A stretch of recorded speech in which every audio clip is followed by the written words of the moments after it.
अस्सलाम वालेकुम एवरीवन। आज की वीडियो के अंदर हम फर्स्ट ईयर बायोलॉजी का चैप्टर नंबर 2 की कुछ डायग्राम्स देखने लगे हैं जो आपकी बुक के अंदर नहीं है। कुछ फ्लो चार्ट डायग्राम्स जो आपके लिए बहुत इंपॉर्टेंट है, जो आप लॉन्ग क्वेश्चन शॉर्ट क्वेश्चन के अंदर बना कर आएंगे तो आपका पेपर डिस्टिंक्ट लगेगा। तो वो किस तरह से आपके पास फर्स्ट ऑफ ऑल कैटाबॉलिज्म और एनाबॉलिज्म में से कोई ना कोई डेफिनेशन हर साल आ जाती है। तो अगर आप कैटाबॉलिज्म के अंदर इस तरह की डेफिनेशन के साथ डायग्राम बना के आते हैं तो ये आपके पास बहुत अच्छा इंपैक्ट देती है। साथ ही साथ आपके पास एनाबॉलिज्म है तो एनाबॉलिज्म का भी ये आपके पास डायग्राम जो है, डायग्रामेटिक रिप्रेजेंटेशन जो है, दैट इज इम्पैक्टफुल।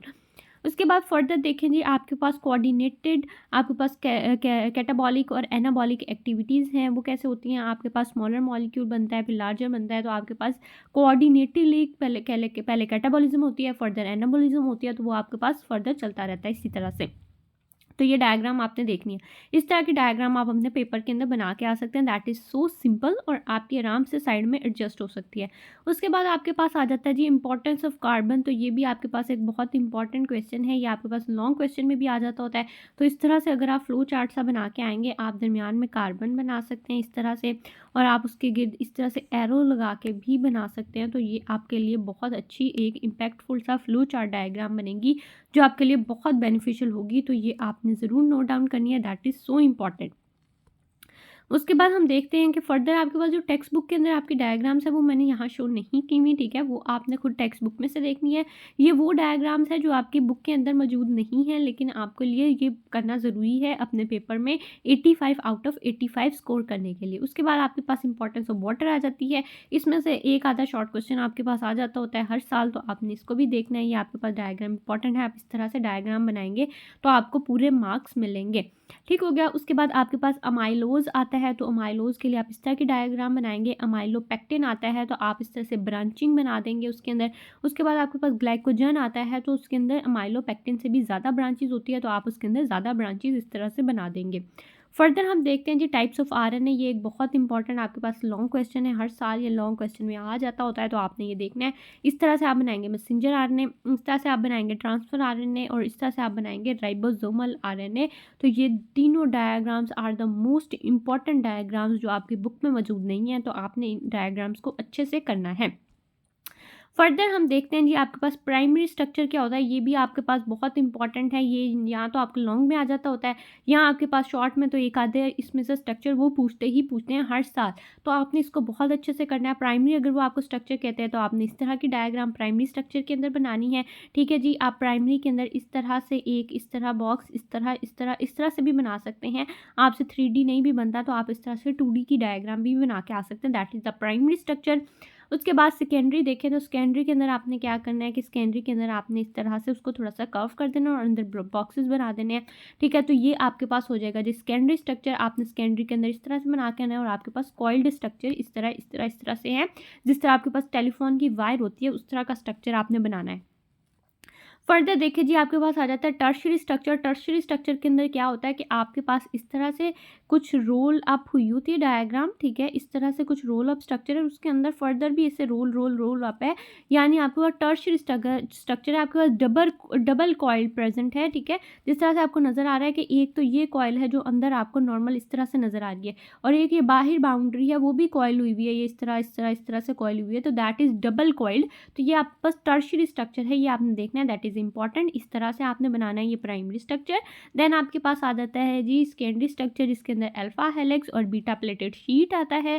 टर्शियरी आपके पास आ जाता है जिसमें आपने पॉलीपेप्टाइड चेन बनाना है। एंड देन आपके पास क्वाटर्नरी स्ट्रक्चर आ जाता है। वही पॉलीपेप्टाइड चेन जब 3-4 मिल जाती हैं आपके पास कॉम्प्लेक्स स्ट्रक्चर बन जाता है, तो दैट इज द क्वाटर्नरी। ये बहुत इंपॉर्टेंट आपका लॉन्ग क्वेश्चन है, इसको आपने अच्छे से तैयार करना है। ग्लोबुलर प्रोटीन और फाइब्रस प्रोटीन का आपके पास जो डिफरेंट स्ट्रक्चर है, ये कई बार आपके पास लॉन्ग क्वेश्चन में डिफरेंस में आ जाता है, तो लॉन्ग में आपने ये डायग्राम तो ज़रूर बनानी है। कभी कभी आपके पास शॉर्ट में कभी वो ग्लोबुलर पूछ लेते हैं, कभी आपके पास वो फाइब्रस पूछ लेते हैं, कभी कभी शॉर्ट में भी आपके पास डिफरेंस पूछ लेते हैं। तो अगर आप ये डायग्राम बना के आएंगे तो वो आपके लिए बहुत बेनिफिशियल होगा। आपके पास ग्लोबुलर में हीमोग्लोबिन और आपके पास जो फाइब्रस है उसमें केराटिन फाइबर की एग्जाम्पल आएगी।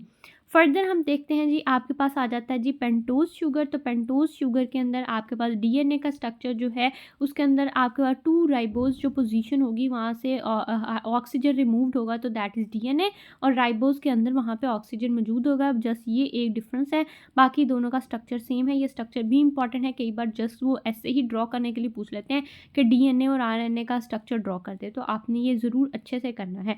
उसके बाद आपके पास आ जाते हैं जी नाइट्रोजिनस बेसिस। तो आपके पास प्यूरीन्स होती हैं और आपके पास पायरामिडीन्स होती हैं। जो आपके पास प्यूरीन्स होती हैं वो डबल रिंग स्ट्रक्चर है, जिसके अंदर एक 6 कार्बन होता है और एक 5 कार्बन स्ट्रक्चर होता है। तो ये आपने याद रखना है, एडेनिन और ग्वानिन है। और जो आपके पास पायरामिडीन होती हैं वो 6 कार्बन सिंगल स्ट्रक्चर होता है, जिसमें यूरासिल है, थायमीन है और आपके पास साइटोसिन है।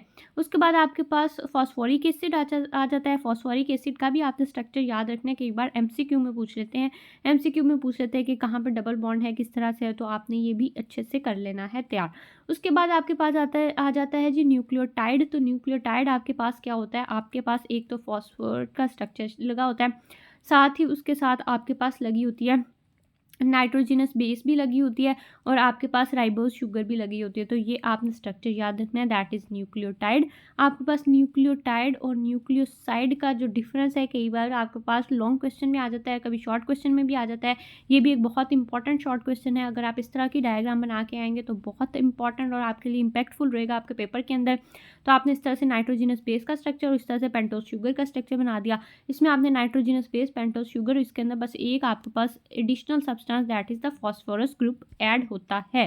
फर्दर हम देख लेते हैं जी कॉन्जुगेटेड मॉलिक्यूल्स। तो आपके पास कॉन्जुगेटेड मॉलिक्यूल्स भी बहुत इंपॉर्टेंट है। आपके पास कार्बोहाइड्रेट लिपिड से मिलता है, कार्बोहाइड्रेट प्रोटीन से मिलता है, लिपिड प्रोटीन से लिपोप्रोटीन, आपके पास ग्लाइकोप्रोटीन, ग्लाइकोलिपिड, ठीक है जी। साथ ही आपके पास न्यूक्लिक एसिड प्रोटीन से मिलता है, तो न्यूक्लियोप्रोटीन, इस तरह के आपके पास स्ट्रक्चर बनते हैं। तो ये आपने याद रखना है। साथ ही साथ आपके पास हिस्टोन, न्यूक्लियो हिस्टोन भी बनता है। तो हिस्टो आपके पास हिस्टोन प्रोटीन क्या होती है कि आपके पास 8 जो आपके पास रिंग होती हैं राइबोज की, यानी आपका प्रोटीन की 8 रिंग के स्ट्रक्चर के गिर्द आपके पास इस तरह से हेलिक्स होता है। तो आपने ये याद रखना है, ये भी आपके पास एक इम्पॉर्टेंट स्ट्रक्चर है। तो ये आपके पास थी चैप्टर 2 की सारी इंपॉर्टेंट डायग्राम्स और सारे इंपॉर्टेंट स्ट्रक्चर जो आपके लिए बहुत इंपॉर्टेंट है। इनको आपने अच्छे से याद रखना है। आपका फर्दर कोई क्वेश्चन हो तो आप मुझे कमेंट डाउन कर सकते हैं।